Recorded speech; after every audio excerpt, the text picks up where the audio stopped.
How are you all? Welcome to the second part of the unit Structure of Atom, Unit 2 of Class 11. In our first video lecture, we had already discussed about how to write the electronic configuration of various elements and ions. I hope you all have watched that video lecture, and for all those who have not yet subscribed to my YouTube channel, kindly do so because I will be uploading and updating you with many more videos and study material that would help you to make your studies very easy. So let us start with the structure of atom, that is part 2. And here we are going to start with the various atomic models we will be dealing in the chapter. In class 9 children, you all have come across the various atomic models proposed by different scientists. To start with, J.J. Thomson in 1898, he was the first scientist to propose his model of an atom, and that model was known as Thomson's plum pudding model. According to the Thomson's plum pudding model, the atom possesses a spherical shape in which the positively charged is uniformly distributed and the negatively charged electrons are embedded in it in such a manner like plums in the pudding or seeds in the watermelon. So he considered the atom to be a sphere of positive charge in which are embedded the negatively charged electrons, and this makes the atom electrically neutral. So this was the atomic model proposed by Sir J.J. Thomson in 1898. The second model of an atom was proposed by Ernest Rutherford. Ernest Rutherford conducted an alpha particle scattering experiment where he bombarded high energy alpha particles emitted from a radioactive source on a thin gold foil, having a fluorescent zinc sulfide screen around it. So you might be aware of this experiment conducted by Rutherford, and it was the gold foil scattering experiment where he basically bombarded the high speed, high energy alpha particles coming from a radioactive source on a gold foil.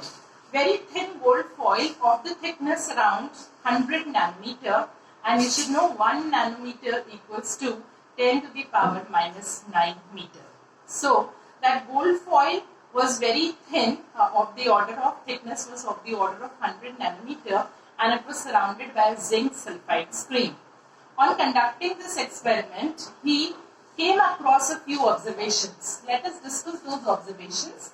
Most of the alpha particles passed through the gold foil undeflected.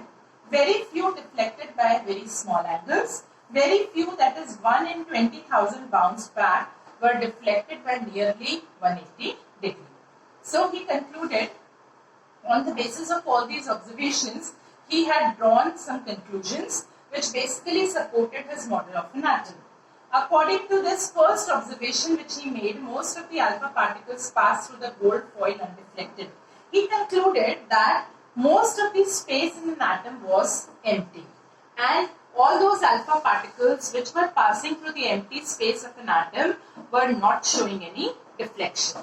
Number 2, the positive charge and most of the mass of an atom was concentrated in extremely small portion called the nucleus. The nucleus was surrounded by electrons moving in circular paths called orbits, and electrons in nucleus, both of them were oppositely charged, electrons negative and nucleus positively charged. So they were held together by strong electrostatic forces of attraction. So these were the basic 4 postulates of the Rutherford's model of an atom. But this model had certain drawbacks, and the very important drawback of this model came from the Maxwell's electromagnetic theory, according to which if any charged body is revolving around another charged body, then the revolving charged body should lose its energy and finally collapse. In the same manner, the electron, which was negatively charged, when it was revolving around the positively charged nucleus, finally it should keep on losing its energy and ultimately the electron should collapse in the nucleus. But this never happens, as we know that atom is found to be quite stable. So the major drawback of Rutherford was that he could not explain the stability of an atom. So, number one drawback, he could not explain the stability of an atom.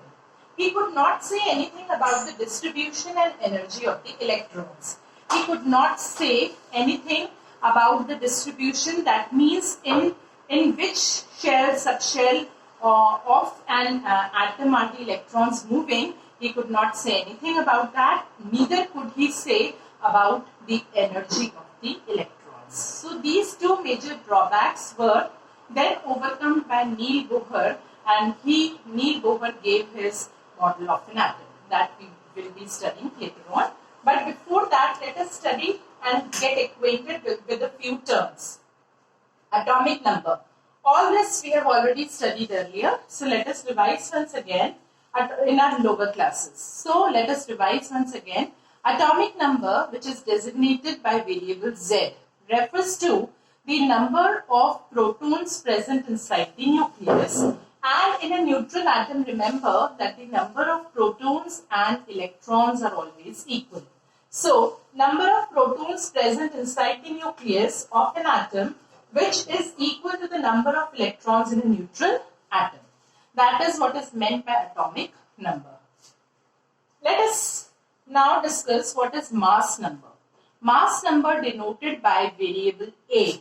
It is defined as the total number of protons and neutrons present inside the nucleus. Nucleus contains two subatomic particles, you might be aware of, the positively charged protons and the neutral neutrons. The sum of these two subatomic particles is referred to as the mass number. So, mass number is defined as the total number of protons and neutrons present inside the nucleus. Now, we have also studied about isotopes and isobars earlier in our lower classes. So, what are isotopes? They are actually the atoms of same element which have same atomic number but different mass number. For example, if we consider the isotopes of chlorine, we have chlorine 35, chlorine 37. That means both of them are having atomic number equal to 17, but their mass numbers are different. In the same manner, hydrogen element also exists in three isotopic forms, 1H1, 1H2 and 1H3. 1H1 referred to as protium, 1H2 called deuterium and 1H3 referred to as tritium. So this is what is meant by isotopes. Remember, same Z, different A. Same atomic number, different mass number. Let us now proceed to another term, isobars. Isobars are the atoms of different elements which have same mass number but different atomic numbers. So remember that atoms of different element having same mass number, that is A, but different atomic number, that is Z. For example, let us talk of pair of two elements, that is argon and calcium. Look at their atomic numbers. Atomic number of argon is 18 and that of calcium is 20. But both of them are having the same mass number, that is 40. So, all those elements which have the same mass number but different atomic number are said to be isobars of each other. So, isotopes, if I just summarize, same Z, different A. Isobars, reverse, same A, different Z. And remember, all the chemical properties of the isotopes will be similar. So, all the isotopes have same chemical properties. Now, let us study about the development leading to Bohr's atomic model. See, we discussed that there were two major drawbacks of Rutherford's atomic model. What were they? He was unable to explain the stability of an atom, and number two, he could not explain the distribution and the energy of electrons moving around the nucleus in an atom. So, what were the development leading to the Bohr's atomic model? Let us discuss the dual nature of radiation. It was proposed, and we will discuss this topic further. Dual nature of radiation means radiation not only behave as particle but also exhibit wave characteristics, wave nature. Number 2, experimental results regarding the spectra which can be explained by assuming the quantized energy level. This quantized electron energy level, what is that? We will discuss when we study about the Bohr's atomic model. So, this led to the discovery of Bohr's atomic model. Experimental results regarding spectra which can be explained by assuming the quantized electronic energy level. Now, what is spectra? What are quantized electronic energy levels? We will be discussing in our Bohr's atomic model. So, we will leave this point here and come back again when we discuss the Bohr's atomic model. Now, wave nature of electromagnetic radiations. So, the electromagnetic radiation, if you look at this term, is a combination of two terms, electric and magnetic. So, according to Maxwell, the electromagnetic waves have the following characteristics. Electromagnetic radiations or waves, as the term suggests, are associated with both electric and magnetic field.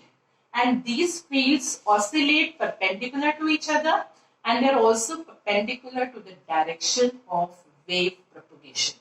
So, what are electromagnetic waves? Those waves which are associated with both electric as well as magnetic field, oscillating perpendicular to each other and also perpendicular to the direction of wave propagation. Another important characteristic of electromagnetic waves is that unlike sound waves, they do not need any medium to travel. They can even travel in vacuum. So, unlike sound waves, they do not require any medium to travel. They can travel in vacuum. Now, let us brief about the electromagnetic spectrum.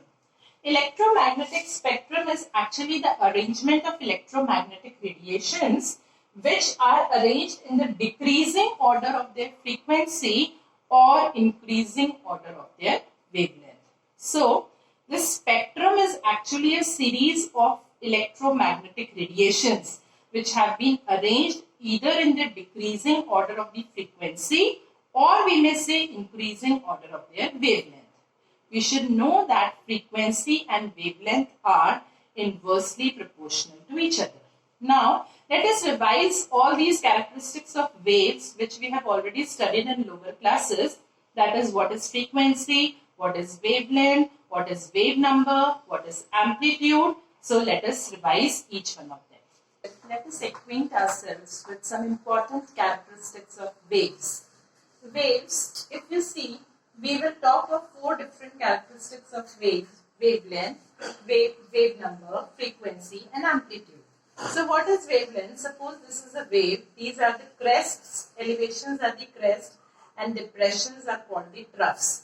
So the distance between the centers of 2 adjacent crests or 2 adjacent troughs is referred to as the wavelength of the wave. So the distance between the centers of 2 adjacent crests or 2 adjacent troughs is known as the wavelength, and it is exhibited or designated by variable lambda, and the units of wavelength are meters. It may also be expressed in terms of maybe nanometer. Remember, 1 nanometer is equals to 10 to the power minus 9 meters, or else we may express it in terms of picometer. Remember, 1 picometer is equal to 10 to the power minus 12 meters, or it may also be expressed in terms of angstrom, and 1 angstrom equals to 10 to the power minus 10 meters. So this is all about wavelength. Let us now see what is frequency. You have studied earlier that number of waves passing through a point in 1 second is referred to as frequency. So how many number of waves which can pass through a particular point in 1 second is known as the frequency of the wave, and the units of frequency, remember, are second inverse or maybe hertz, or you may write cycles per second, CPS. So these are the units of frequency, and you should know the relation between frequency and wavelength. Nu equals to C by lambda, where remember nu is the frequency, nu is the variable for frequency, c is the velocity of light having a fixed value of 3 into 10 to the power 8 meters per second, and lambda is the wavelength. So Frequency and wavelength are inversely proportional. Remember, c is the velocity of light, 3 into 10 to the power 8 meters per second. Let us talk of wave number. Wave number indicated by nu bar and is actually the reciprocal of wavelength and is defined as the number of waves per unit length. It is the reciprocal of wavelength, so we may write nu bar equals to 1 upon lambda and the units are meter inverse. Next characteristic of wave is amplitude. Amplitude, if you just see the wave, you can see the distance from the origin to the maximum height of the crest or depth of the trough is known as the amplitude. So maximum height of the crest or depth of the trough is known as the amplitude. Remember. So these were the important characteristics of waves. And now, as we discussed about the electromagnetic radiation, electromagnetic spectrum rather, electromagnetic spectrum is the series of radiations arranged in the decreasing order of their frequency or increasing order of their wavelengths. So you will draw this electromagnetic spectrum from your NCERTs given on page number 35, figure 2.7, and let me know in the comment section that which radiations are having maximum wavelength and which ones are having least wavelength. So electromagnetic spectrum you have to draw in your notebooks. Then we come to particle nature of electromagnetic radiation, where we will study about the Planck's quantum theory given by a scientist called Max Planck. Phenomena like black body radiation, photoelectric effect and line spectrum of atoms could not be explained by the electromagnetic theory. What are black body radiations? We will discuss just now. Black body radiation, that is, if a black body is actually a perfect emitter or a perfect absorber of radiations, is being heated, it emits and absorbs the radiation of all frequency. But practically speaking, when a solid is being heated, it emits radiation going from lower to higher frequency as the temperature is raised. So this above observation could not be explained by the classical wave theory. It could be explained only by the Planck's quantum theory. So black body radiation, how would Planck's quantum theory explain the phenomena of black body radiation? Before that, let us discuss what do we mean by, or what is Max Planck's quantum theory, what are its important postulates. So Max Planck gave this theory called Max Planck's quantum theory, and this theory had certain three important postulates. What are those postulates? Number one, energy is emitted or absorbed by a body in form of small packets called quanta. In case of light, these energy packets are called photons. What does this point mean? That whenever a body is emitting or absorbing energy, it does not do so in a continuous manner. It does in a discontinuous manner in form of small or discrete energy packets, and these discrete packets are called quanta, singular, quantum, plural. And in case of light, these energy packets are termed as photons, number one. Number two, the energy of the quantum is directly proportional to the frequency of radiation. So let E be the energy of the quantum and nu be its frequency. So according to the Max Planck second postulate, we can say that energy is directly proportional to frequency. So whenever we remove the sign of proportionality, we need to introduce a constant, and this constant is h, which stands for Planck's constant, the value of which you all have to remember is 6.626 into 10 to the power minus 34 joules second. So when you remove the sign of proportionality, our expression becomes E equals to h nu, where E is the energy emitted or absorbed by any body, h is Planck's constant, and nu is the frequency of radiation. Planck's constant, again I am telling you, has a fixed value of 6.626 into 10 to the power minus 34 joules second.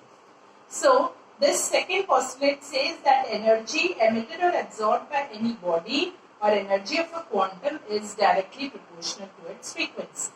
The third, and if you just substitute the value of nu we have just now seen that it is the ratio of the velocity of light to the wavelength. So nu equals to C by lambda, and if I substitute the value of nu in this expression, what do I get?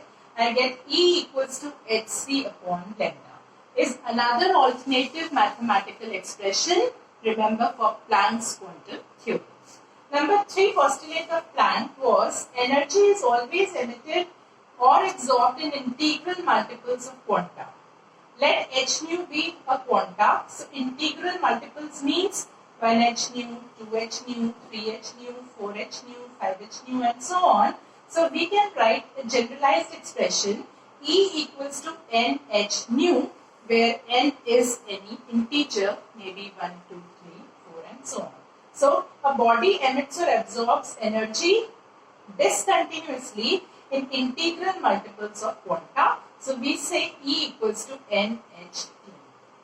So this was the Max Planck's quantum theory. Now let us see what do we mean by photoelectric effect.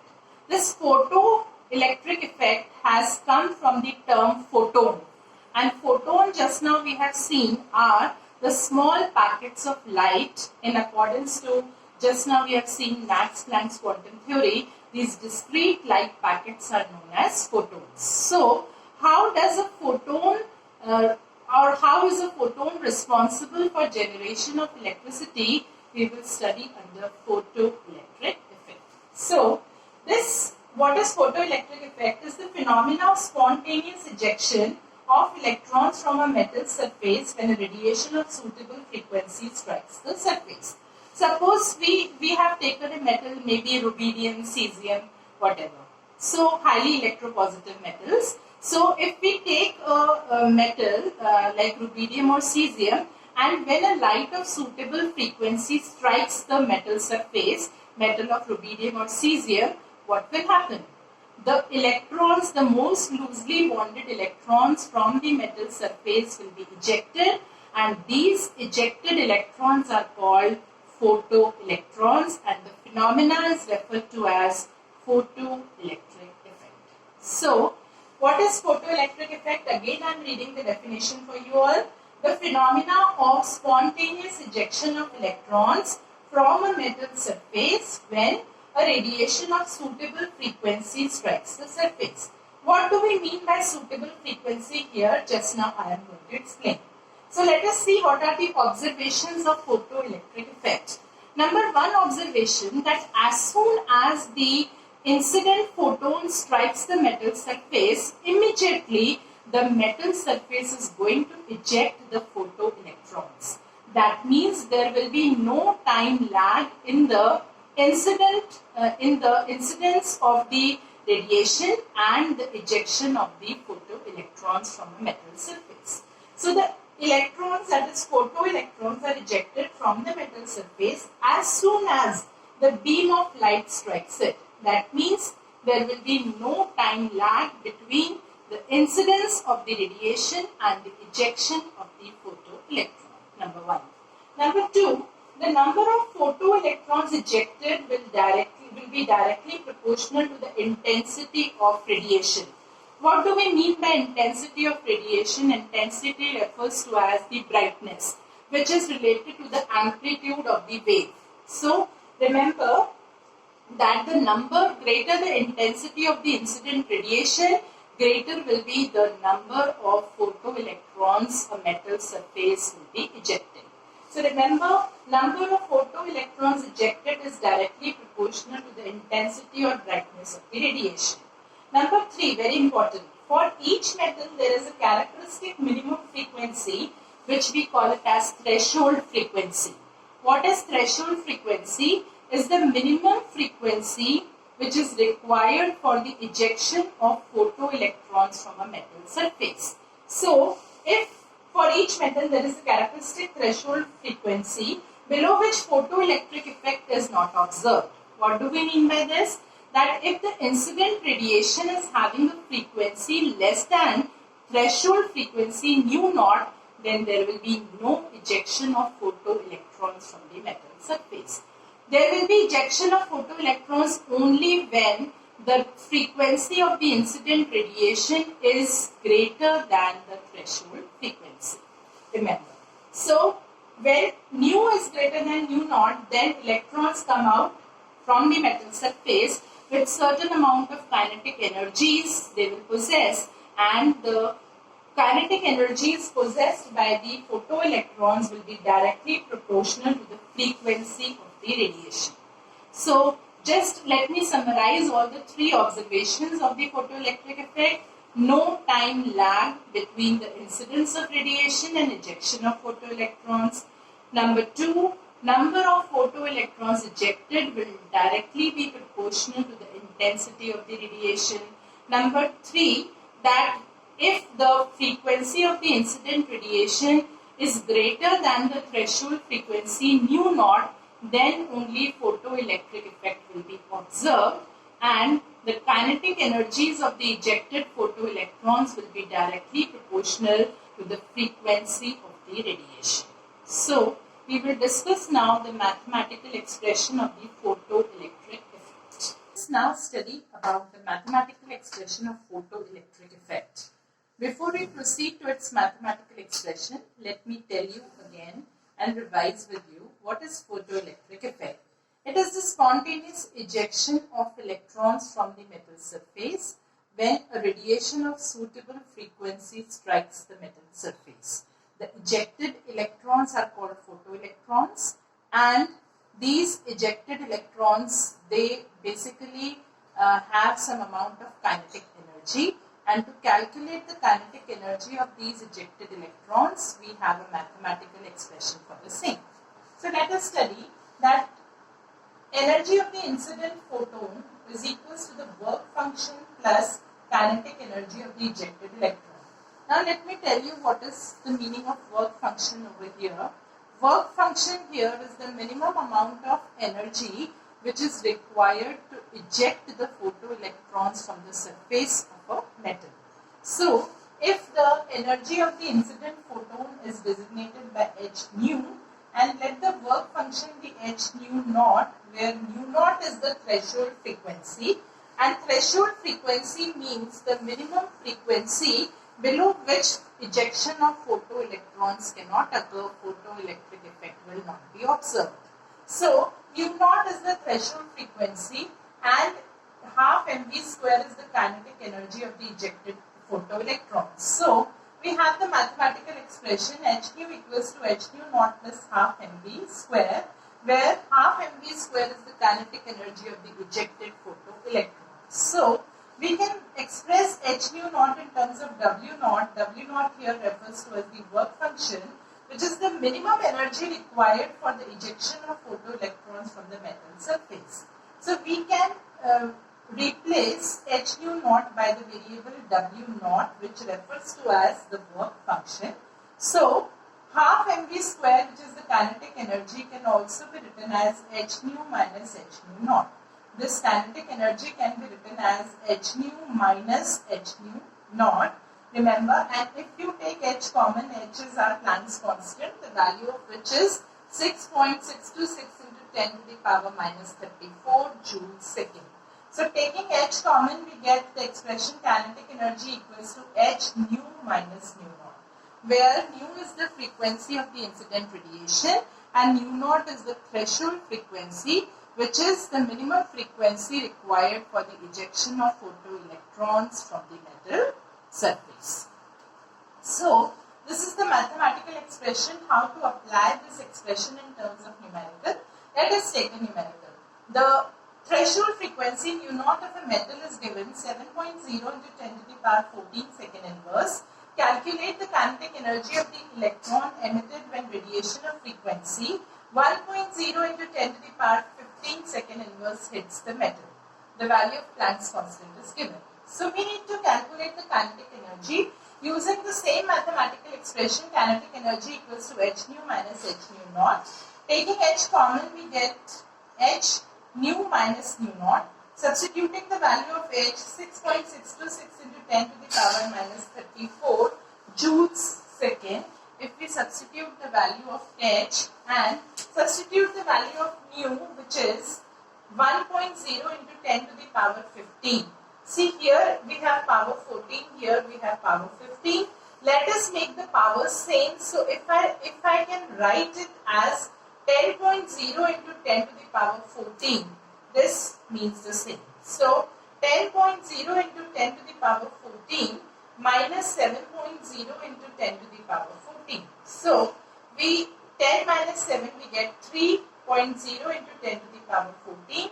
If you multiply 6.626 with 3 and 10 to the power minus 34 plus 14, we get 19.88 into 10 to the power minus 20 joules. So this is the mathematical expression, and this is the direct formula application based numerical, where you have to remember the formula to calculate the kinetic energy of the ejected photoelectrons is h nu minus h nu naught.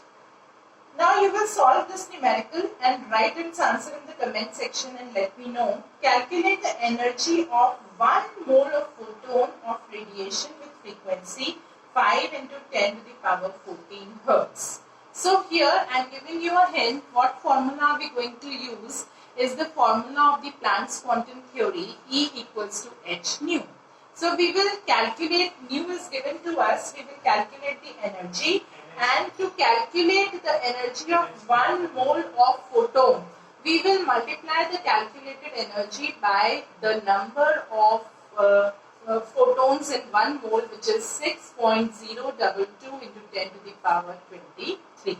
So we will get the answer. So please solve this numerical. E equals to h nu formula will be applicable here. Now let us study about the two different types of spectrum. Emission spectrum and absorption spectrum. We have two different types of spectrum. Let us see how these two spectrums differ from each other. So, emission spectrum is the spectrum of radiations emitted by a substance that has absorbed energy by heating it. It appears in form of bright lines in dark space. So, what is emission spectrum? It is the spectrum of radiation which a substance will emit by absorbing some radiations when it is heated. So this spectrum will appear in form of bright lines in the dark region or dark space. And these bright lines will be corresponding to those radiations of those wavelengths which a substance is supposed to emit when being heated. Next is we have absorption spectrum. It is like a photographic negative of emission spectrum. When white light is passed through a sample, it absorbs radiation of certain wavelength which appear as dark lines in the bright space. So, this type of absorption spectrum is just the photographic negative of the emission spectrum. And when we pass white light through the sample, then that sample is going to absorb radiations of certain wavelength, and these absorbed radiations will appear in form of the dark lines in the bright space. So this is how these two spectrums differ from each other. Now let us talk of the line spectrum of hydrogen atom. See, the line spectrum of hydrogen atom, if you study minutely, comprises of 5 series, or basically 5 series are there in the line spectrum. So let us draw the line spectrum of hydrogen atom. These are the energy levels 1, 2, 3, 4, 5, 6, 7. Let me explain you the line spectrum. Suppose an electron is present in the 7th energy level and jumps back to the 1st energy level. Then it will emit certain radiations of specific or certain wavelengths.